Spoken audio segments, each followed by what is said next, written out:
네, 뚱수 학생입니다. 어,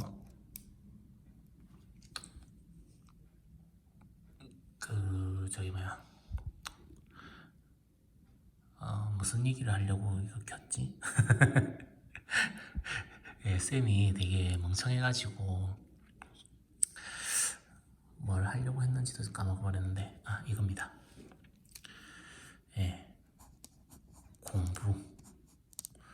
공부는 뭐, 공부를 잘하려면 어떻게 해야 될까? 예, 그 이야기를 조금 하려고 합니다.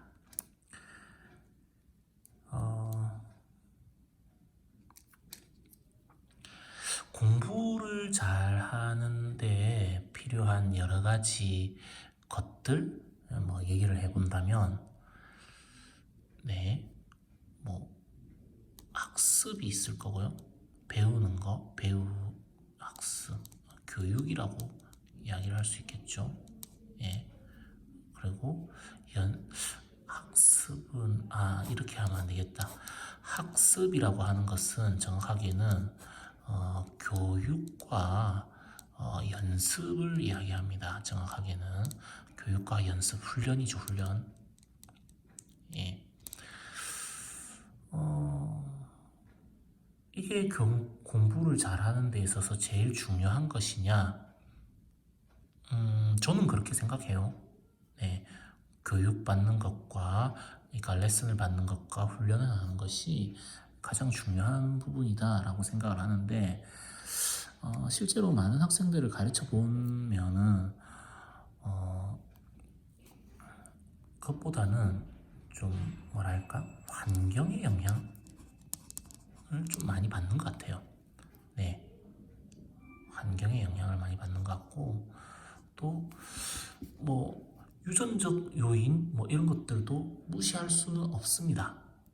유전, 유전, 환경, 예, 사실 이것들은 다 운의 영역이죠.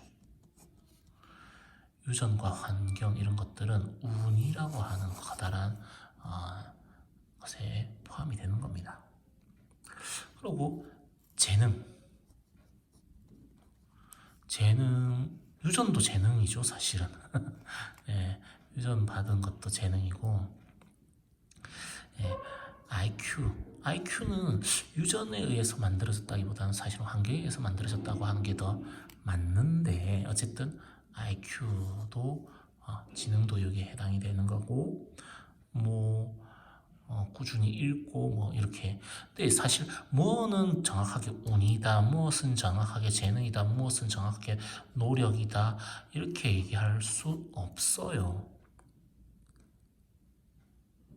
노력만 가지고 안 된다는 거 저는 되게 많이 겪어봤거든요.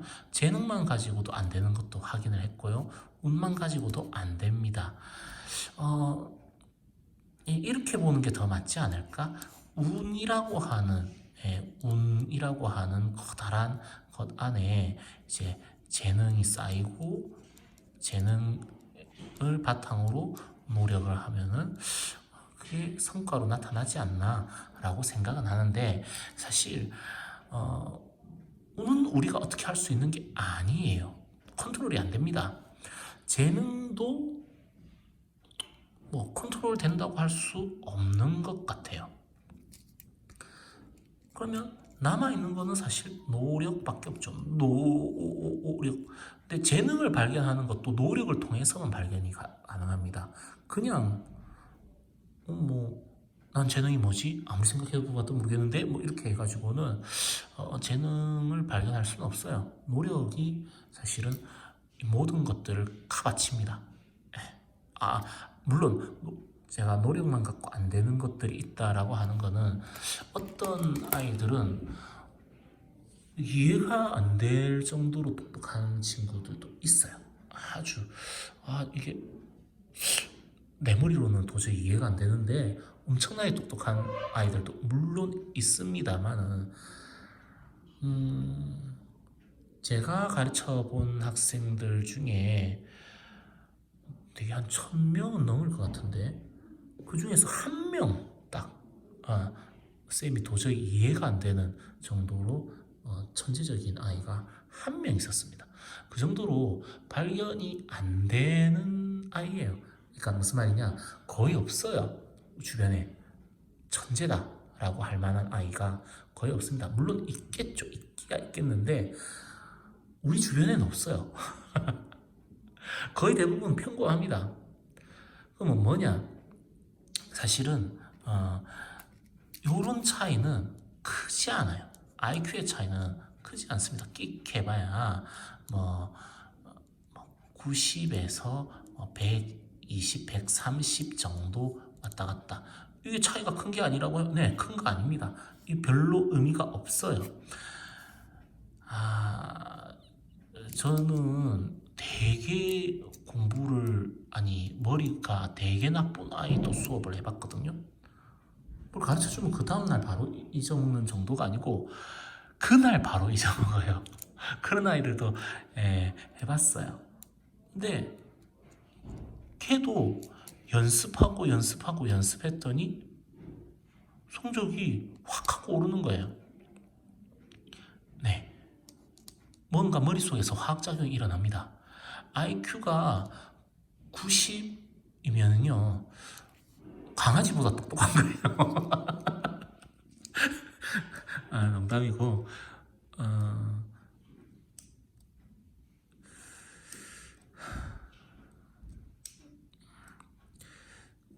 그래서 저는 이렇게 생각합니다. 의지력, 이게 노력하고 관계가 있는 건가? 노력하고 관계가 있는 건가는 뭐 그렇겠죠. 노력이겠죠. 이게 의지력인데 집중력, 의지하고 집중을 할 수 있는 힘, 이게 제일 중요하지 않나라고 저는 생각을 합니다. 공부와 관계된 이야기 중에 지금 되게 교육계에서 논란이 일어나고 있는 것 중에 하나가 뭐냐면 공부로 성공할 수 있는 거에 노력이 차지하고 있는 비율은 정말 작더라. 뭐 운동은 뭐 십몇 퍼센트 정도 차지하는데 운동이나 예술은 십몇 퍼센트 정도 차지하는데 노력은 공부에서는 4%밖에 차지를 하지 않더라 라고 이야기를 하는 게 있는데 이게 공부의 성과라고 하는 거를 거기서는 학문적 성과를 얘기하는 거예요. 정확하게는 학문적 성과. 그러니까 그 대학원 박사과정 밟고 그 뒤로 일어나는 여러 가지 학문적 성과들이 뭐에 의해서 노력에 의해서만 되지는 않는다. 이거는 진짜 재능의 영역이다 라고 하는 내용이에요. 고등학교까지의 공부는요, 물론 재능이 아예 없다, 아예 뭐 필요 없는 부분이다 이렇게는 얘기할 수 없지만 상당수는 사실은 저학년 때, 초등학교 때 얼만큼 책 읽기를 많이 했는가, 독서량, 생각하는 독서량, 정확하게는요 생각과 독서량이 얼마나 높은 지위를 차지하고 있는가, 이게 진짜 중요한 부분이고요. 그리고 얼마나 집중력 있게 의지를 가지고 개념을 파악을 하려고 하고 자기가 무엇을 이해를 못했는지 확인을 했는가, 이런 것들이 더 중요한 역할을 합니다. 뭐 이것과 관련해가지고 요새 분석하고 있는 사람들이 되게 많이 있으니까요. 확인을 해보시면 됩니다.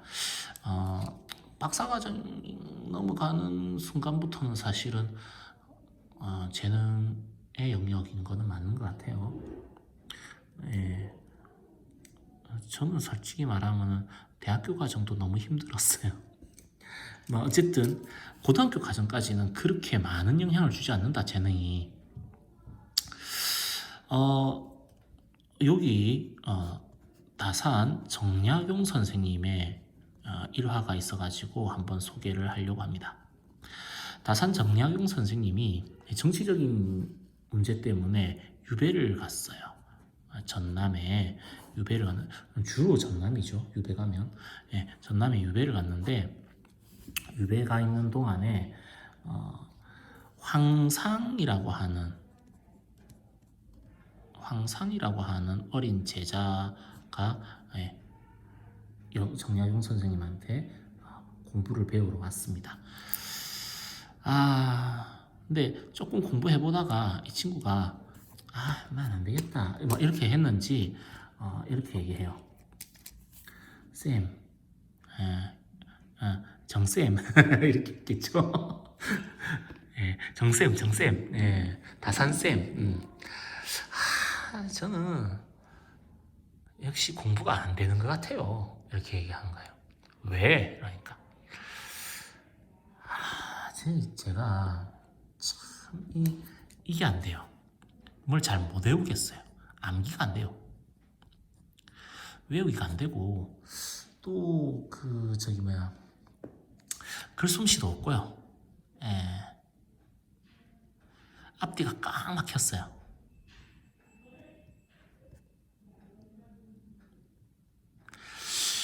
글솜씨도 없고 앞뒤가 꽉 막혔고 그러고 도저히 이해를 못 하겠어요. 너무 답답하고 이해가 안 돼요. 이해가 안 되니까 뭐 이렇게 안 되더라 이거예요. 그러니까 다산 선생님이, 정약용 선생님이 이렇게 얘기합니다. 야, 너 괜찮은데? 이렇게 얘기해요. 무슨 소리야?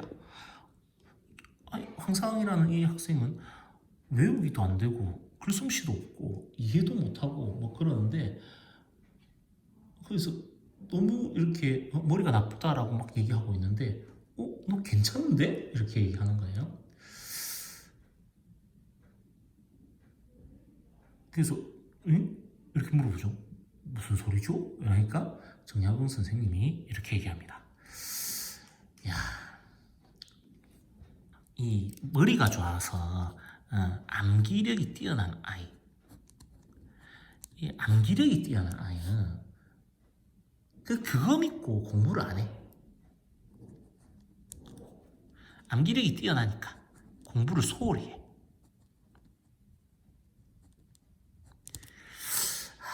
또 글솜씨가 좋은 애들도 한번 가르쳐 봤는데 말이야. 글솜씨가 좋은 아이들은 너무 글을 빨리빨리 짓는다고 글이 너무 가벼워. 진중함이 없단 말이지. 예. 또 머리 좋고 이해력 좋은 아이들도 가르쳐 봤는데 이해력이 높은 아이들은 어떻느냐 하면 딱 보면 딱 아니까 바로 딱 하고 아니까 한 방에 바로 하는 거지. 그러니까 자기는 그거 다 알았다고 생각하는 거야. 그래서 대충 넘겨.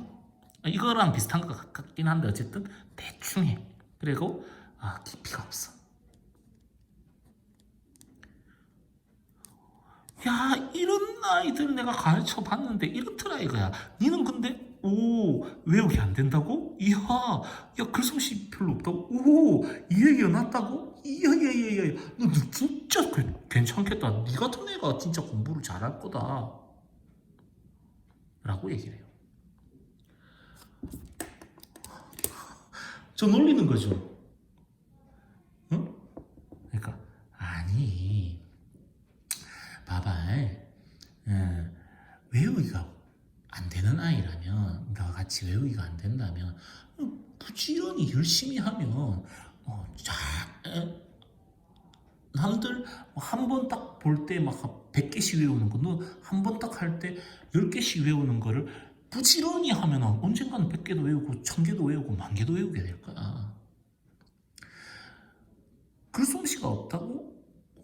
아주 천천히 깊이 있게 생각해가지고 글을 써. 그러면 돼. 이해력이 부족하다고? 꾸준하게 공부를 하면은 너의 이해력 정도가 아주 빛을 발할 거야. 그렇게 얘기합니다. 그거를 뭐 이런 식으로 얘기하죠. 둔하지만 열심히 하면 이 좁은 이 구멍이 넓어지고 막혔다가 뚫리면 그 흐르는 정도가 아주 양이 많아지고, 그리고 답답한데도 꾸준하게 연마하는 사람은 빛이 반짝반짝하게 된다. 이렇게 얘기해요. 그래서 그러면 그렇게 하려면 어떻게 해야 됩니까? 그러니까 부지런해야지. 이 글솜씨가 좀 좋아지고 이렇게 하려면 어떻게 해야 됩니까? 부지런해야지. 이해력이 높아지려면 어떻게 해야 됩니까? 부지런해야지. 네, 이렇게 얘기를 합니다. 부지런해야 된다. 노력하라는 얘기죠. 네, 황상이라고 하는 이 사람은 결국 그 시대의 최고의 시인이 됩니다. 실제 있었던 일이에요.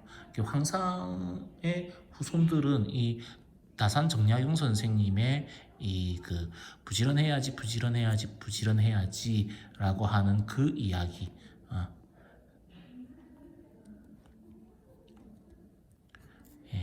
이거를 삼근계라고 그래가지고 이 후대에 남겨줬다고 그래요.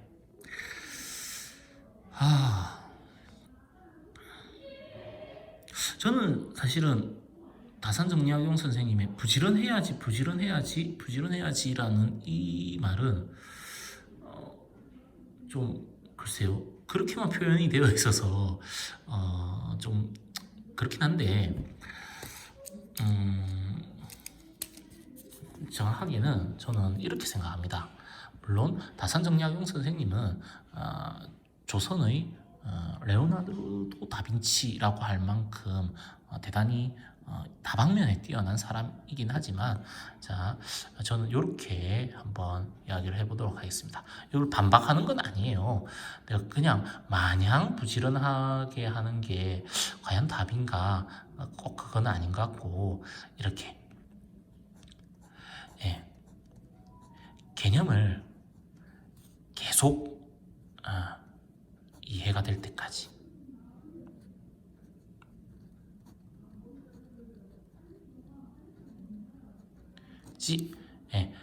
이해가 될 때까지예요. 이해가 될 때까지 물어보세요. 질문.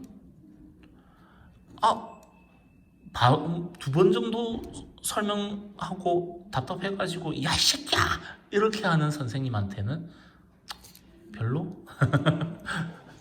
물론 그 사람은 똑똑하기는 한 것 같은데 좋은 선생님은 아닙니다. 그렇게 보면 저도 조금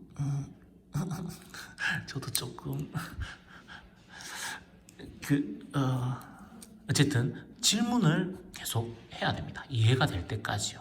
알 때까지. 공부는 어떻게 하면은 제일 빠르게 할 수 있느냐면 나보다 조금이라도 더 아는 사람한테 질문을 하세요. 괴롭히세요. 누구를? 선생님을. 계속 질문해서 괴롭히세요. 질문하고 또 질문하고 또 질문하고 이렇게 해서 알 때까지, 이해가 완전히 될 때까지, 답답한 게 뚫릴 때까지 계속 질문을 하는 겁니다. 그리고 하나하나 똑같은 질문을 하는 거는 너무 성의가 없는 거죠. 그러니까 이해가 될 때까지 질문을 하는데 하나라도 이렇게 뭔가 마음에 탁 와닿는 게 있다면 메모를 하세요. 기록이 되게 중요한 기억의 보조 수단입니다. 기록이 기억을 지배합니다.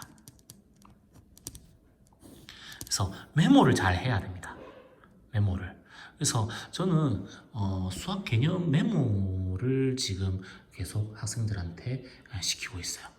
정리하라, 메모하라 이런 것들을 계속 시키고 있는데 어쨌든 정리하고 메모하고 기록하는 것들을 잘 해야 됩니다. 그리고 반드시 특히 수학 같은 경우에는 스스로 문제집에서 테스트를 해봐야 돼요. 테스트가 굉장히 중요합니다. 확인을 해봐야죠. 내가 제대로 이해한 게 맞는지.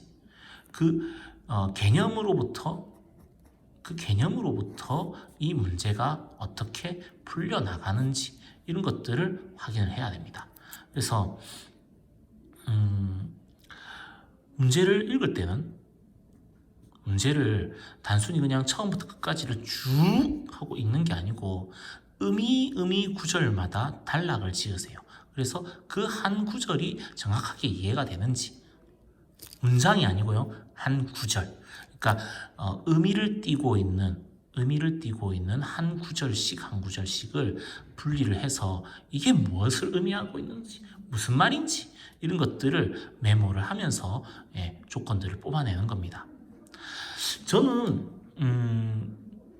중학교에서 고등학교 올라가는 딱 그 시기, 중학교 3학년 기말고사를 치고 고등학교 올라갈 때까지 대략 한 3개월 반, 4개월 정도 동안 이제 학원에 다녔거든요. 부산학원이라고 어마어마하게 큰 학원이었습니다. 한 강의실에 200명이 조금 넘게 약 250명 정도가 들어가지 않았을까 싶은데 어쨌든 200명이 조금 넘게 한 강의실에 들어가는 그러한 강의실에서 조금 늦게 오면은 여기가 칠판이에요. 칠판이고 이제 거의 이런 식으로 이제 책상이 배열이 되어 있어요. 한 긴 책상에 8명씩, 10명씩 이렇게 앉았습니다.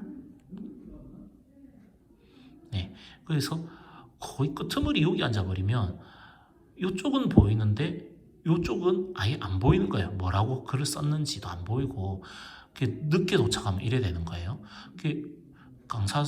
수학 강사님이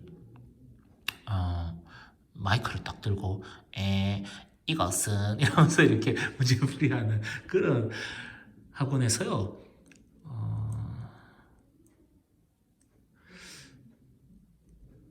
1년치 과정을 이 3개월 안에 끝냈어요. 3개월, 4개월 안에. 미쳤죠?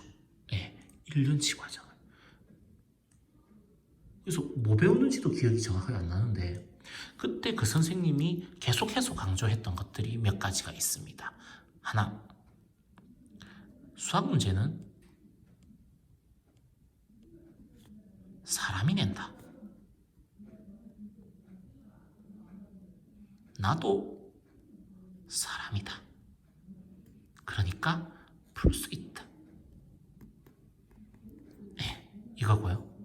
두 번째, 모든 수학 문제의 답은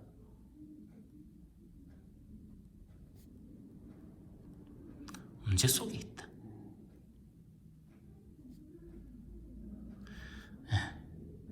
그러면 수학 문제의 답은 문제 속에 있는데 문제 속에 있는 수학 문제의 답을 어떻게 찾아낼 것이냐? 째려보면 된다. 째려보면 답이 튀어나온다라는 겁니다. 황당한 째려보면서 어떻게 째려오는 답이 튀어나오는가? 거기서 조건을 찾아내고 문제에서 조건을 찾아내고 그런 것들을 연습을 하면 된다라는 거였어요. 저는 고등학교 1학년 때 사실 쭉 썼습니다. 그런데 이 세 마디 말만 믿고 정말 미친 듯이 했어요. 째려봤죠. 수학 문제를 째려보고 수학 문제 속에 답이 있으니까 답이 수학 문제 속에 있으니까 계속 째려보는 겁니다. 그래서 문제에서 조건을 찾아내기. 문제에서 조건을 찾아내고 내가 알고 있는, 그러니까 그 해당 단원에서 배운 그 개념들을 이용해서 이 조건들을 연결시키는 거예요. 예, 그래서 결국 구하라는 답으로 가는 이 과정을 연습을 계속 했었습니다.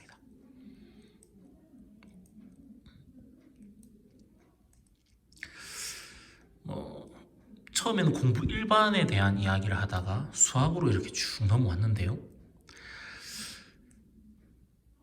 네, 수학 선생님이니까요.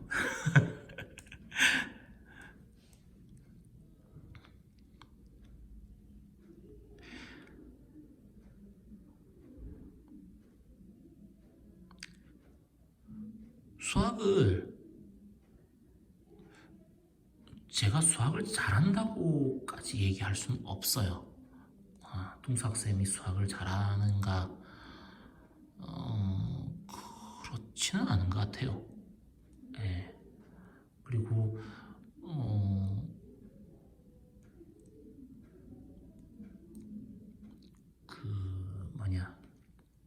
물론 계산도 참 약하고요. 예.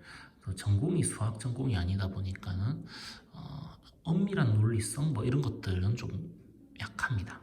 뭐 어쩔 수 없죠. 예. 정식으로 수학을 배운 거라기보다는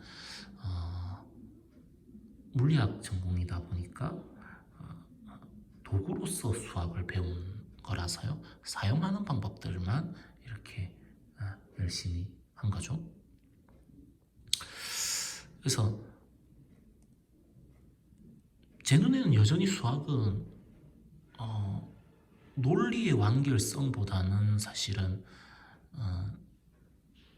도구로서의 느낌이 사실 아직은 제 눈에는 더 강합니다만은 어쨌든 공부를 하는 데 있어서 물리학적 관점이나 수학적 관점이 중고등학교 때는 크게 영향을 안 받습니다. 네, 크게 영향을 안 받습니다.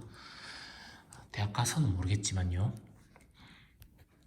오히려 수학 전공을 하는 경우 같은 경우에는 저한테 공부를 배우면 조금 힘들 수는 있어요. 네. 물리학 전공이나 뭐 공학 계열 쪽이나 뭐 이렇게 된다면은 저한테 공부를 배우는 게 더 유리할 수 있겠죠. 뭐 그렇지만 저는 어쨌든 수학 전공이 아니기 때문에 그곳에서 제가 가지고 있는 약점들 그런 것들을 보완하기 위해서 저는 좀 많이 노력을 하는 편입니다. 예, 많이 찾아봐요. 예, 많이 찾아봅니다. 태도를 조금 고치려고도 하고요. 뭐 어쨌든 예, 공부를 하는 데 있어서 특히 수학 공부를 하는 데 있어서 제일 중요한 것 개념. 그 개념에 대한 확인. 문제를 통해서요. 이렇게 개념과 확인을 하는 것들이 되게 중요합니다. 그리고 이 개념을 조금 더 상상력을 통해서 개념을 확장시켜 나가 보세요. 그러면서 내가 생각했던 이것이 과연 맞을까? 또는 다른 사람들은 어떻게 생각하나? 이런 것들을 한번 토론도 해보고요. 그리고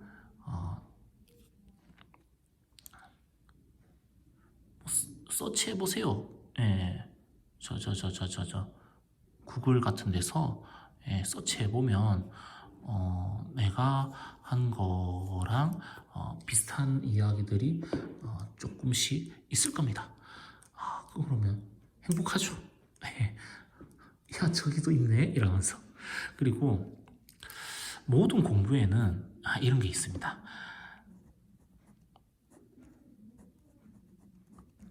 아웃풋이죠. 그냥 단순히 익히는 게 아니고요. 그냥 단순히 머릿속에 넣는 것만이 아니라 자기가 가지고 있는 지식 또 논리력 뭐 이런 것들을 펼쳐봐야 됩니다. 계속해서 바깥으로 내놔야 됩니다. 설명을 한다든지 이런 식으로요. 예. 그래서 그 방법의 일환으로서 우리가 그 논술 문제 이런 것들을 하는 거고요. 그리고 주변 친구들한테 개념 설명을 해보는 것도 되게 좋은 방법입니다. 그러면서 자기가 무엇을 대충 넘겼는지도 알게 돼요. 어떤 것도 그냥 대충 넘기려고 하지 마세요. 공부를 소홀히 하지 마세요. 깊이가 없게 하지 마세요. 네, 어떤 것도 대충 넘기는 것이 아니고 완벽하게 토대가 다져질 때까지 공부를 해야 됩니다. 그래야지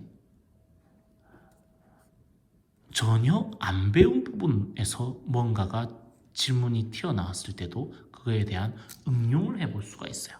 배운 부분을 기준으로. 예, 조금 횡설수설했다라고 생각은 하는데 전반적인 이야기로부터 시작해서 다산정약용 선생님의 3근계 그리고 쌤이 생각하는 수학 공부 방법에 대한 이야기들을 한번 해봤습니다. 이상입니다.